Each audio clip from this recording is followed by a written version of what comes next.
This talk is on the defectiveness of SCHEDDEADLINE with affinities and a partial fix. First off, let's discuss what SCHEDDEADLINE and affinities are. SCHEDDEADLINE is Linux's EDF scheduler. One feature of SCHEDDEADLINE is its admission control system. The system rejects tasks from entering SCHEDDEADLINE if doing so violates bounded response time guarantees made to already admitted tasks. This is simplified because EDF is optimal, and optimality here means that response times are guaranteed to be bounded, so long as tasks do not overutilize the multiprocessor. Thus, admission control only needs to prevent overutilization. Affinities complicate admission control. Affinities are per-task restrictions on which CPUs said tasks can be scheduled on. This can be used to control the degree of migrations and also to keep tasks cache hot.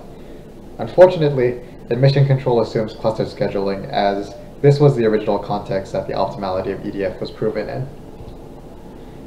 This has left how to incorporate admission control with affinities as a half-open problem. I say half-open because an EDF variant called strong APA has been proven to be optimal under arbitrary affinities. It's also been shown that SCHEDDEADLINE's flavor of EDF does not have the optimality property. So seemingly this issue is solvable by modifying SCHEDDEADLINE to implement strong APA EDF, but this is a non-trivial overhaul of the existing codebase. For example, this could potentially set back efforts for incorporating other features into SCHEDDEADLINE besides affinities. This work considers an alternative approach in that we try to get as much mileage out of the existing implementation as possible. This means trying to see what's supportable without too much disturbance of the existing codebase. We patched SCHEDDEADLINE to support semi-partition affinities, where tasks are either fixed to a single CPU or freely allowed to migrate within a cluster. This is more restrictive than arbitrary, but still allows for some migration control and cache management. So the rest of this talk is going to proceed as follows.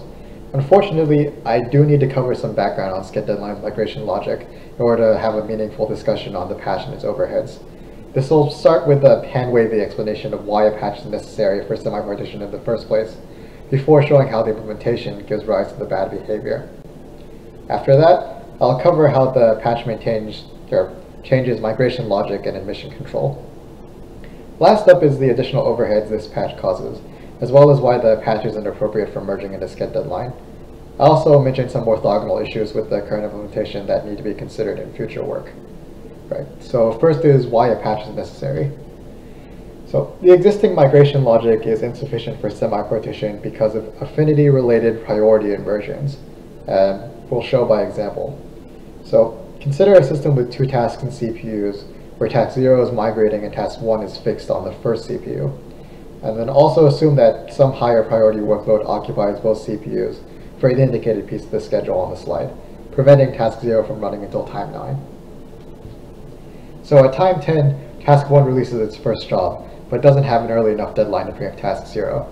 Task 1 can't migrate because it's fixed on CPU 0. The next job of task 0 still has an earlier deadline, so it's not preempted, and thus 0 does not migrate. This can continue until task 1 finally has an earlier deadline than task 0. We say task 1 is blocked over the highlighted interval. This blocking is a priority inversion because the system does not schedule task 1 in favor of keeping CPU 1 idle by not migrating task 0, thus an affinity-related priority inversion. The length of time task 1 is able to be blocked scales with the length of the interval where task 0 was initially blocked. This is something of a feedback loop which can make response times unbounded for particular task systems and release patterns, the details of which are in the paper. The necessity of the patch is to bound such priority inversions to prevent this from occurring. So next up is specifically how the implementation gives rise to the behavior in the previous example.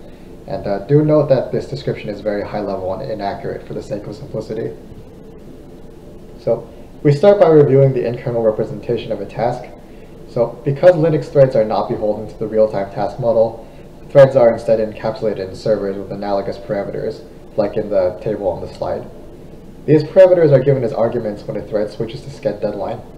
So admission control determines if accepting a request would lead to overutilization by examining a server's bandwidth.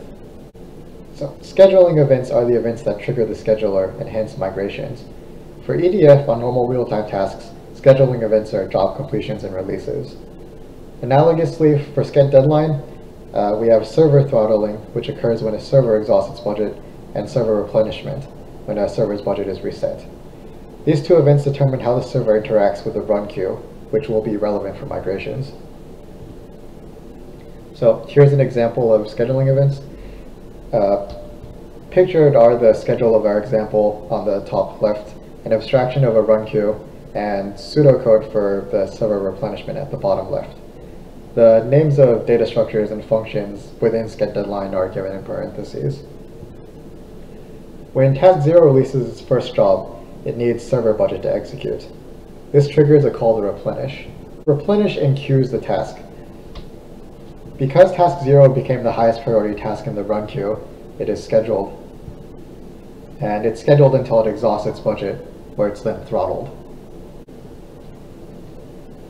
Task 0 is dequeued by the throttle function. Because task 0's deadline is in the future, replenish is called in the future at this deadline. This is done with a timer.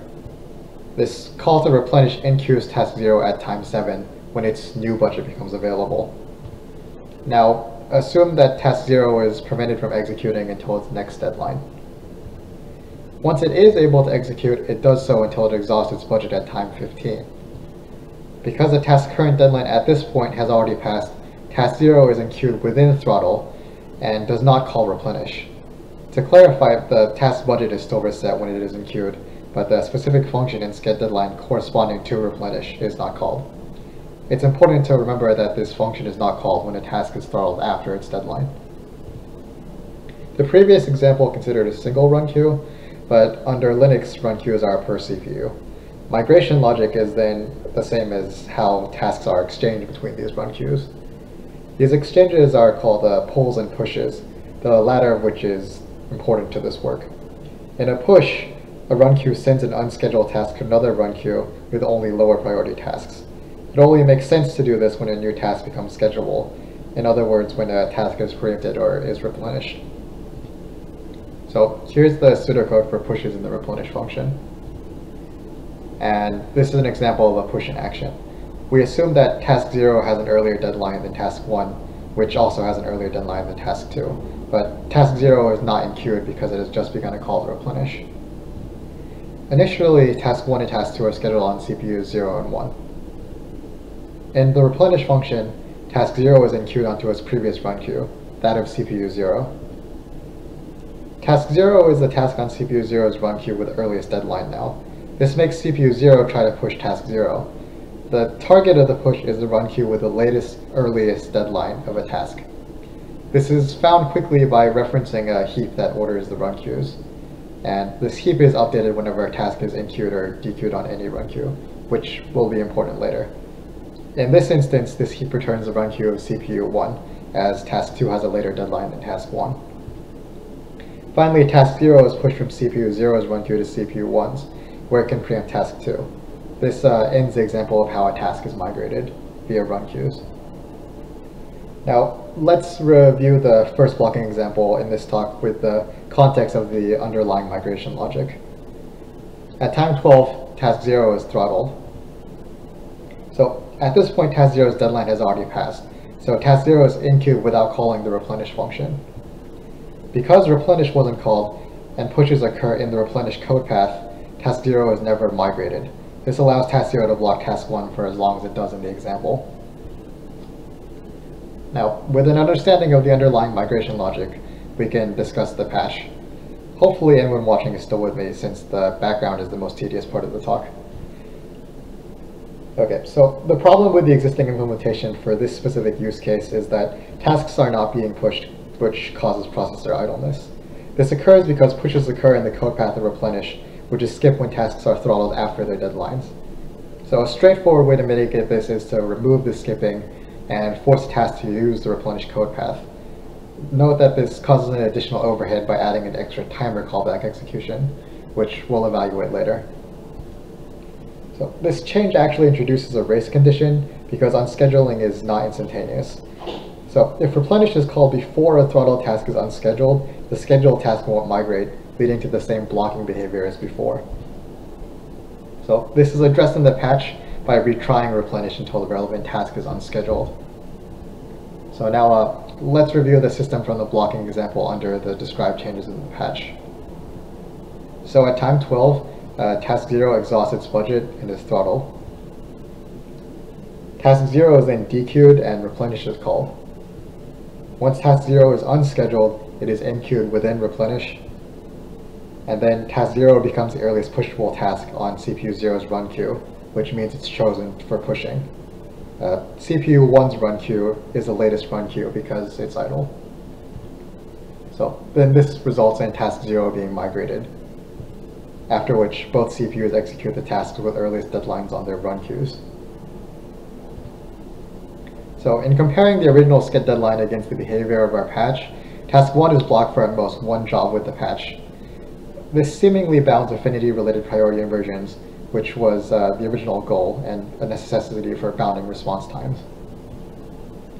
However, a problem becomes apparent when we add another task to our example. So add another task 2 that is fixed to CPU 1. So then at time 12, task 1 has a later deadline than task 2. But under our patch, task 2 was preempted, causing a new affinity-related priority inversion. So why was task 0 migrated to the wrong run queue at time 12? This is explained by stepping through the pseudocode. So at time 12, task 0 is throttled and is forced to call replenish. Task 0 is enqueued by replenish and becomes a task with earliest deadline on CPU 0's run queue. Because it is the earliest schedulable task, it is chosen to be pushed. However, because task 0 has an earlier deadline than task 2, CPU 1's run queue is technically the latest run queue in the system. This results in task 0 being pushed to CPU 1's run queue. And then when both CPUs schedule a task with earliest deadlines on their run queue, this results in task 1 being scheduled instead of task 2. The problem here is that a run queue is able to compete with the deadline of a task it is currently pushing. This biases towards migrating the task, potentially causing priority inversions, and this is addressed in the patch by dequeuing before searching for the latest run queue. Though note this results in an additional enqueue and dequeue if we're not supposed to have migrated. This is the second source of additional overhead. And lastly, for discussing the patch, admission control is changed to accommodate the new fixed tasks. So the scheduler is optimal so long as affinity-related priority inversions are bounded, as is the case under our patch. The proof of this is in the full version of the paper. So optimality means that admission control only needs to prevent the platform from being overutilized. And with fixed tasks, this requires the additional constraint that the total bandwidth of the fixed tasks on any CPU is less than 1. And that completes the discussion for the patch, and the remainder of the talk concerns the overheads and other issues with SCHEDDEADLINE. So, of the two new sources of overhead introduced by our patch, the major one is when a throttle task is forced to call replenish. On average, this introduces a 40 microsecond delay before a task can be scheduled again. Though this overhead is high, we observed in randomly generated task systems that it occurs infrequently and does not noticeably increase maximum observed response times. Of course, the full details of the evaluation are available in the paper. So, I would like to make clear that this patch is a proof of concept and is inappropriate for merging into the kernel. This is partly because the patch was written to only consider sanitized conditions, but mostly because compatibility with asymmetric speed CPUs seems to be a higher priority in the development of SCHEDDEADLINE right now, rather than working with affinities. It is unknown whether an EDF variant that is optimal under asymmetric CPUs and affinities at the same time exists, so we can't do admission control for such a scheduler. So in current SCHEDDEADLINE, admission control is also broken under asymmetric CPUs, frequency scaling, and dynamic tasks. We'd like to address these issues in future works. It has also not been proven that admission control works when SCHEDDEADLINE servers self-suspend, but we believe this to be the case. And that concludes the talk. I'd like to end by sharing this comment from SCHEDDEADLINE. I figure this illustrates the mindset one gets from working with scheduler code.